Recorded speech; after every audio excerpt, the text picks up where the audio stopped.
Every college campus has its legends. The haunted library, the abandoned frat house with a dark past, the cursed dormitory room that no one wants to sleep in. But at Blackwood University, the most terrifying legend isn't a ghost story told around a campfire. It is a very real, heavily redacted police file. A chilling cold case that actively defies the laws of physics and leaves veteran detectives waking up in cold sweats. The date is November 14th, 2019. The location is room 404 of the historic Sterling Hall dormitories. The door leading into the hallway is made of solid, thick oak. The heavy brass deadbolt is locked from the inside. The steel security chain is firmly latched tight. The single window, sitting 4 stories above a concrete courtyard, has been painted shut for over a decade. Inside this impenetrable concrete box is Elena Vance. She is a 21-year-old architecture major, known by her professors as brilliant, meticulous, and detail-oriented. But over the last 3 weeks, Elena has become deeply, unexplainably paranoid. At exactly 9:15 p.m., she sends a final, chilling text message to her mother. "I locked the door. I checked the window, but I still do not feel safe in here." At 9:30 p.m., Elena's roommate, a girl named Sarah, returns to the dorm from a late-night study group. Sarah knocks on the heavy oak door. There is no answer. She slides her key into the lock and turns it, but the door only opens a fraction of an inch before stopping. The deadbolt was thrown, and the interior security chain is fully engaged. Assuming Elena is just in a deep sleep, Sarah sighs and leaves to spend the night on the friend's couch.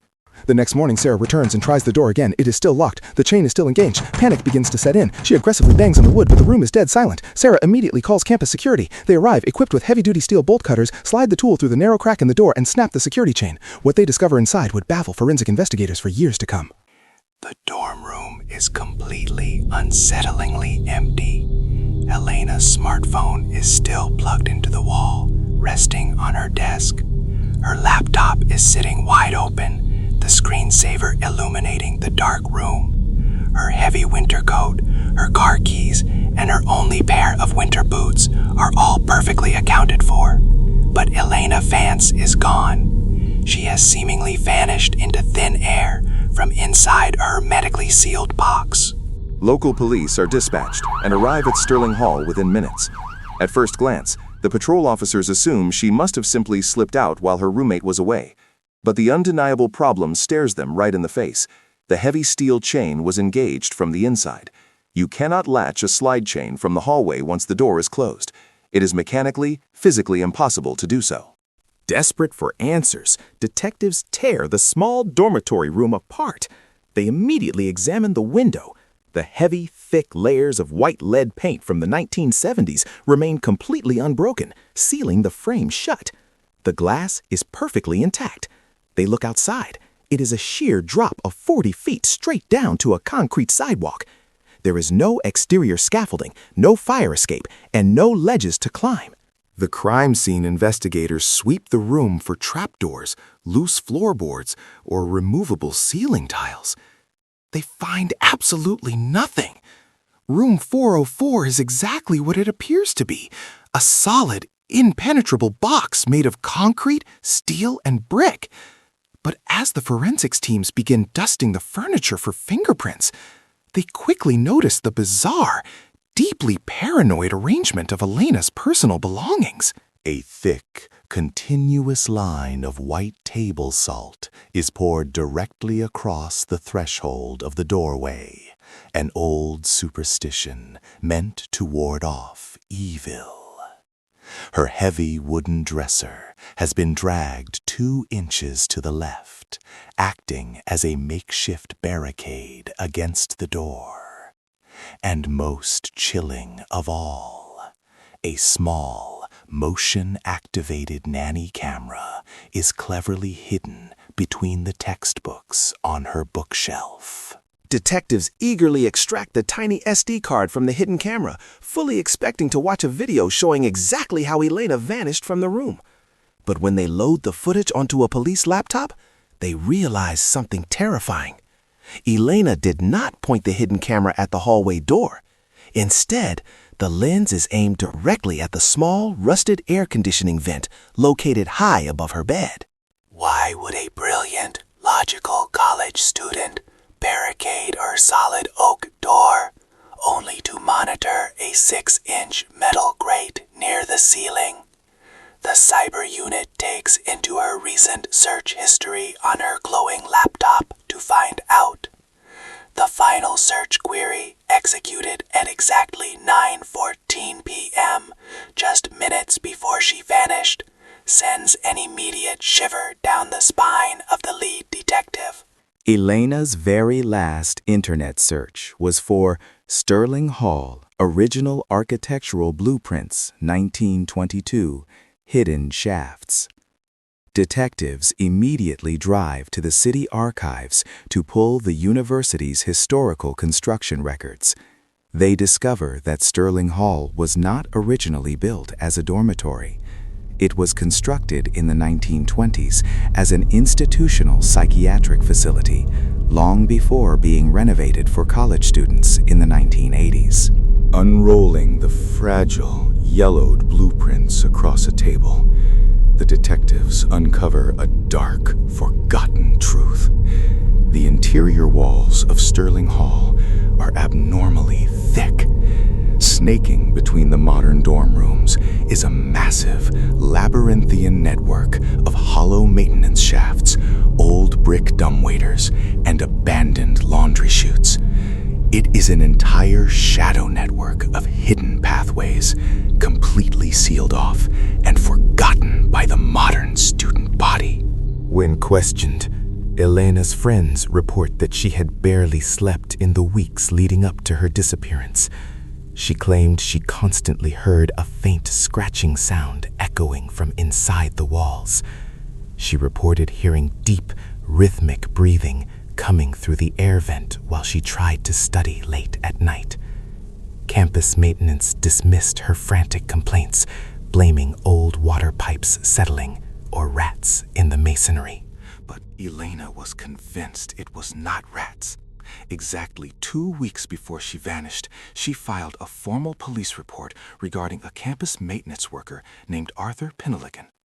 Arthur was a deeply quiet, unsettling man who kept completely to himself and, most alarmingly, held the master keys to the basement mechanical rooms where the old shafts terminated.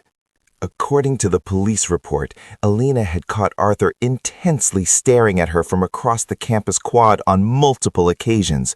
Once, she even found a strange, greasy handprint pressed against the outside glass of her 4th-floor window. The detectives immediately rushed to question Arthur, only to discover from the university administration that the janitor has not shown up for his shift in 3 days. A heavily armed tactical team raids Arthur's damp basement apartment on the edge of town. The apartment is completely empty. However, the living room walls are obsessively plastered with candid, secretly taken photographs of female college students.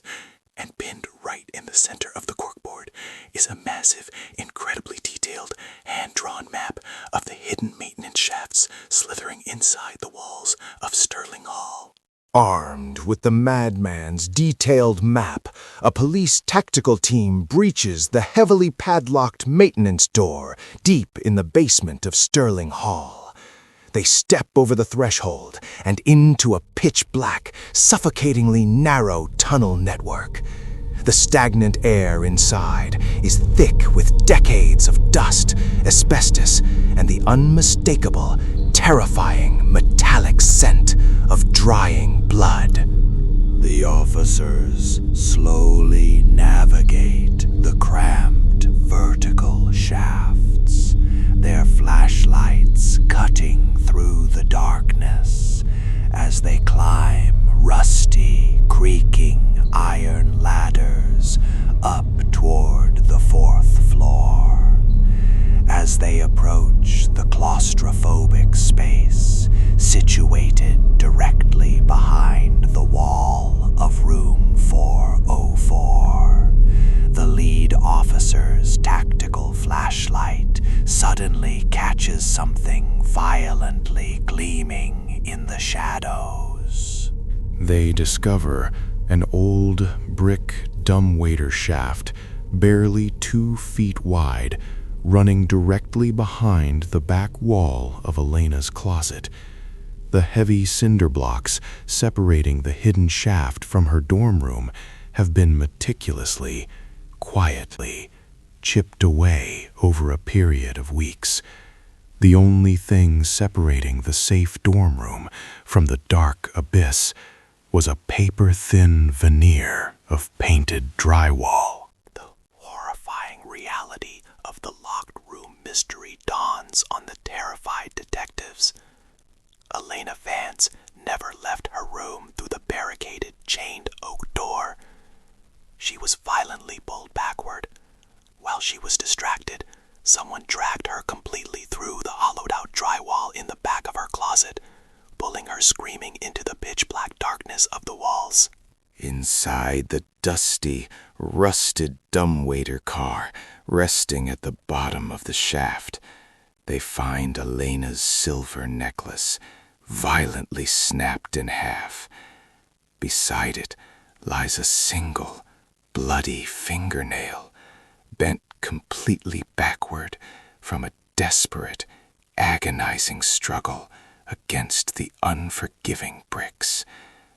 But the bottom of the shaft leads straight down into a massive storm drain, connecting to the city's ancient, sprawling sewer system. Despite massive underground manhunts, the police never found Arthur Penhaligon, and they never found Elena Vance. The case officially remains a cold, unsolved mystery. To this day, the university has permanently bricked up room 404, sealing it with solid concrete. But students walking down that quiet hallway late at night still swear, if you press your ear flush against the plaster, you can hear a faint, desperate scratching.